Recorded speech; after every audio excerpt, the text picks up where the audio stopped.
Kuak motif seorang pria bernama Freddy, 36, warga Kelurahan Kebun Tebeng, tiba-tiba menyerang kakaknya, Ray Jordi Girsang, yang sedang tidur di dalam kosan. Peristiwa itu pada Senin, 20 Oktober 2025, sekitar pukul 19.30 WIB lantaran diduga dipicu oleh perebutan motor warisan keluarga. Kepada polisi, tersangka mengaku peristiwa itu berawal dari masalah kepemilikan motor antara dirinya dan korban. Ia merasa tidak terima karena motor warisan keluarga dikuasai oleh sang kakak. Akibat persoalan itulah, tersangka mendatangi rumah korban untuk membicarakannya. Namun, terjadi cekcok mulut antara keduanya. Dalam keadaan emosi yang memuncak, pelaku kemudian mengeluarkan pisau dan menusuk korban ke arah leher serta tangan. Menurut keterangan pihak kepolisian, besar kemungkinan peristiwa tersebut berawal dari kesalahpahaman terkait kepemilikan motor warisan, yang kemudian memicu emosi pelaku hingga berujung pada tindakan penganiayaan.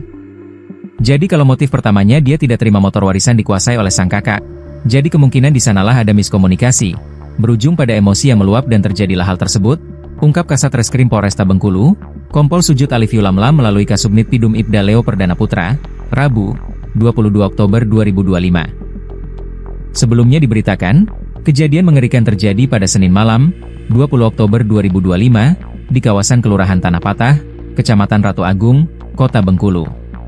Seorang pria berinisial Freddy, 36, warga Kelurahan Kebun Tebeng, tiba-tiba menyerang kakak kandungnya, Ray Jordi Girsang, yang sedang tidur di dalam kosan. Insiden ini terjadi sekitar pukul 19.30 WIB dan menggegerkan warga setempat serta menyisakan trauma mendalam bagi korban. Menurut keterangan korban, saat itu ia sedang duduk di atas tempat tidur sambil memainkan handphone. Tanpa alasan yang jelas, Freddy, yang merupakan adik kandungnya, mendekat dan langsung menarik rambut korban dengan kasar.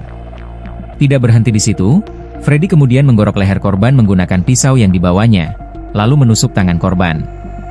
Akibat kejadian tersebut, korban mengalami luka robek di bagian leher dan tangan hingga harus dilarikan ke rumah sakit. Korban mendapat 12 jahitan di bagian leher akibat luka serius yang dialaminya.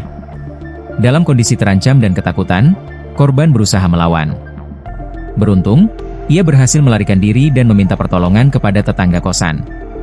Meskipun sempat berusaha menyelamatkan diri, korban tetap mengalami luka sayatan cukup dalam di leher dan tangan kanan, sehingga harus mendapatkan perawatan medis intensif. Setelah menerima laporan dugaan tindak pidana penganiayaan berat, ANIRAT, tim Resmob Macan Gading Satreskrim Polresta Bengkulu segera bergerak mencari keberadaan pelaku. Informasi mengenai lokasi Freddy mulai terkumpul setelah dilakukan pencarian dan pengumpulan keterangan dari saksi-saksi di sekitar tempat kejadian.